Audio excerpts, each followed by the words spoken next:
जरा सोचिए, कल रात आप सुकून से अपने बिस्तरों पर चैन की नींद सोए थे, लेकिन जैसे ही आज सुबह आपकी नींद खुलती है तो आपके घर के बाहर एक नोटिस चिपका दिया जाता है। आपके घर के बाहर कई सारे टोपी वाले खड़े नजर आते हैं। वो ये कहते हैं कि ये जगह खाली करो, ये हमारे वक्फ बोर्ड की जमीन है। तब आप कहेंगे ऐसे कैसे?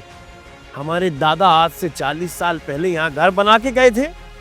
तब वो कहेंगे कि आज से 400 साल पहले हमारे दादे के दादे यहाँ पर नमाज अदा करके गए थे, इसलिए ये जमीन वक्फ बोर्ड की है।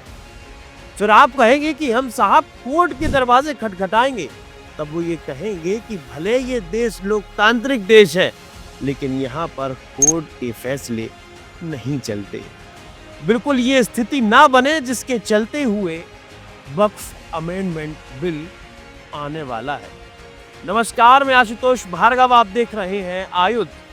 आज के वीडियो में हम आपको बताएंगे कि आखिर क्यों जरूरी है वक्फ अमेंडमेंट एक्ट और इसकी क्या जरूरत है।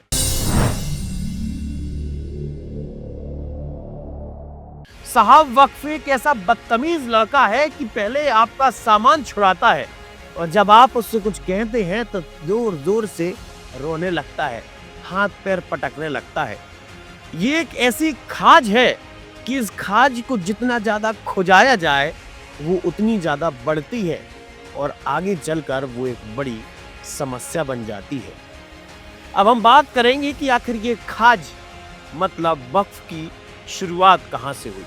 दरअसल 12वीं शताब्दी में मोहम्मद गौरी के नाम से इस वक्फ का नाम जोड़ा जाता है। 12वीं शताब्दी के आखिर में जब मोहम्मद गौरी ने पृथ्वीराज चौहान को छल से हराया था और उनसे जीतने के बाद गौरी ने अपनी सैन्य ताकत और इस्लामिक संस्थाओं को बड़ा चढ़ाकर सत्ता में मजबूत करने की कोशिश की थी, उस समय हिंदुओं का कत्लेआम भी किया गया था।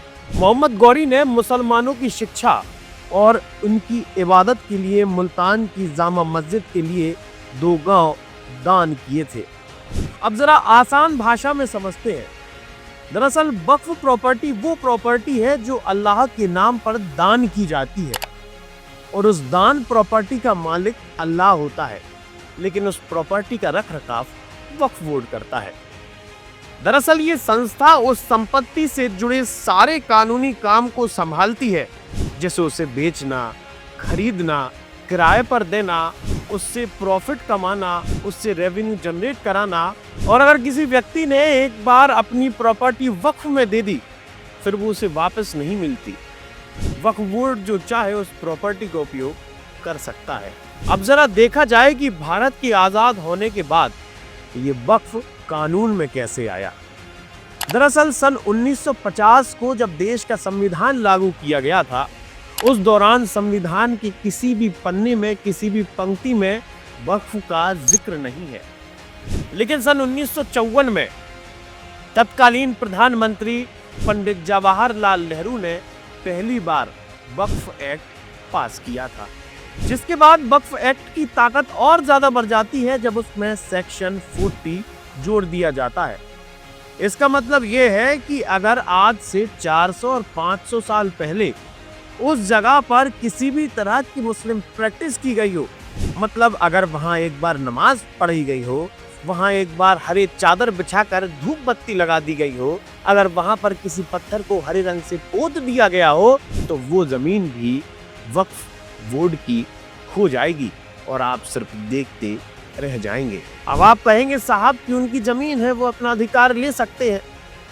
तो मैं आपको स्पष्ट कर दूं कि वो कहीं भी नोटिस चिपका सकते हैं और उसको लेकर के आप कहीं का दरवाजा खटखटाने योग्य नहीं रहेंगे।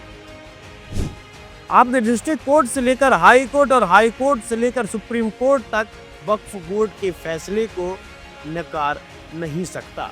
अब जरा देखिए ना, आस्था का महापर्व महाकुंभ, उस दौरान एक मौलाना ने चिल्ला कर कहा था कि जो संगम क्षेत्र है, जो मेला क्षेत्र है, वो वक्फ बोर्ड की प्रॉपर्टी है। अब आप कहां का दरवाजा खटखटाएंगे? राष्ट्रपति भवन के बाहर भी कल के दिन वक्फ बोर्ड का बोर्ड लग जाए और ये कह दे कि ये वक्फ बोर्ड की प्रॉपर्टी है, तो राष्ट्रपति महोदया को भी अपना भवन छोड़ना पड़ेगा। हाल ही में मध्य प्रदेश के रायसेन जिले से ही ऐसा मामला सामने आया था, जहां पर वक्फ बोर्ड के नोटिस गांव के प्रत्येक मकान में लगा दिए गए थे। जहां तक कि मंदिर में भी वक्फ बोर्ड का नोटिस लगा दिया गया था और कह दिया गया था कि ये जगह वक्फ बोर्ड की है।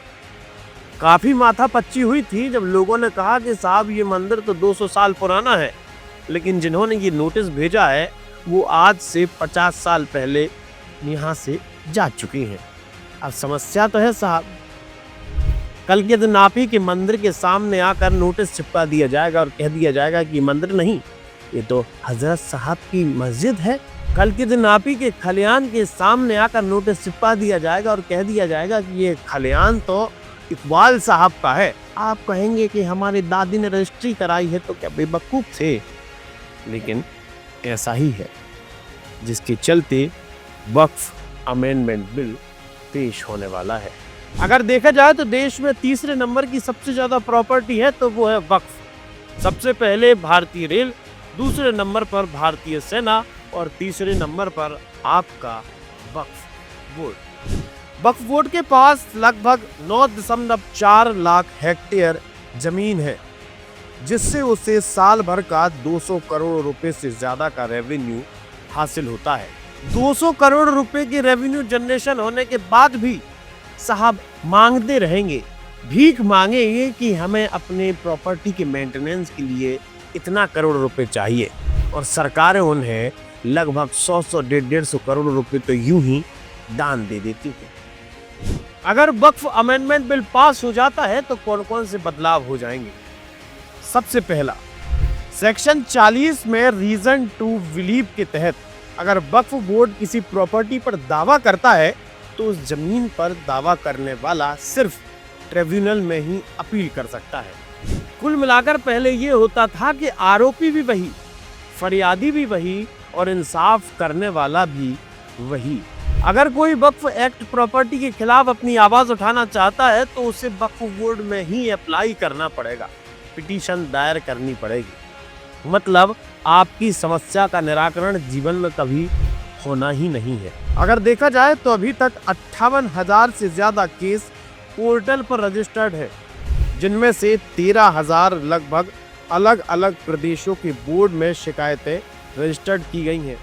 साथ ही 18,000 वक्फ ट्रिब्यूनल में मामले पेंडिंग चल रहे हैं। दरअसल वक्फ ट्रिब्यूनल का फैसला आखिरी माना जाता है, उसे चुनौती नहीं दी जा सकती। कुल मिलाकर जब फैसला आएगा तो चाहे आपकी घर लुट जाए, जमीन बिक जाए, लेकिन फैसला वक्फ बोर्ड के पक्ष में ही होगा।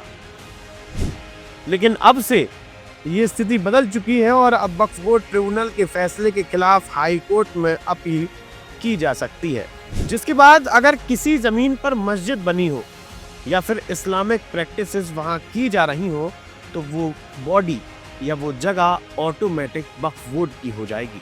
कुल मिलाकर आपके दादा ने आज से 50 साल पहले वहां पर जमीन खरीदी थी, फिर आपके पिताजी ने वहां पर बहुत बड़ा बंगला बना दिया, लेकिन एक मौलाना साहब आएंगे, हाथ में नोटिस लिए होंगे, वो बोलेंगे कि आज से 400 साल पहले फला फला मौलाना ने यहाँ पर नमाज अदा की थी, यहाँ पर मज़ार बनाई थी।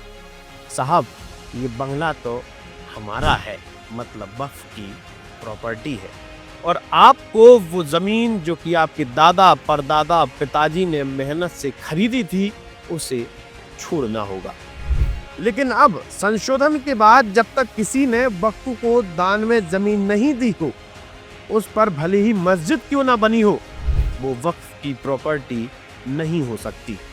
इससे पहले वक्फ बोर्ड में महिला और बतौर सदस्य अन्य धर्म के लोगों की एंट्री नहीं होती थी, लेकिन अब संशोधन के बाद वक्फ बोर्ड में 2 महिलाओं और अन्य धर्म के 2 सदस्यों को एंट्री मिलेगी। पिछले सैकड़ों सालों से देश में रहने वाला बहुसंख्यक समाज परेशान था, पीड़ित था, उसके खिलाफ षड्यंत्र रचा जा रहा था। देश की राजनीतिक पार्टियों ने अपने खुद के स्वार्थ को सिद्ध करने, साथ ही अपने वोट बैंक की राजनीति को फायदे में लाने के लिए पहले तो देश बंटवा दिया और उसके बाद वक्फ बोर्ड बना दिया। रामलला के अस्तित्व को पुनर्स्थापित करने में कितना संघर्ष हुआ, ये बात किसी से छिपी नहीं है। महज 2.8 एकड़ जमीन की तो बात थी, लेकिन ये शांति प्रिय समाज, ये शांति प्रिय तबका अपनी 9.5 लाख एकड़ से ज्यादा जमीन में से इतनी सी जमीन भी नहीं दे पाया। ये सोचने वाली बात। आप जुड़े रहिए हमारे साथ, देखते रहिए आइए। तो आप हमारे चैनल को सब्सक्राइब कर सकते हैं। हम इंस्टा, यूट्यूब, ट्विटर हर जगह मौजूद हैं। आपका बहुत बहुत धन्यवाद।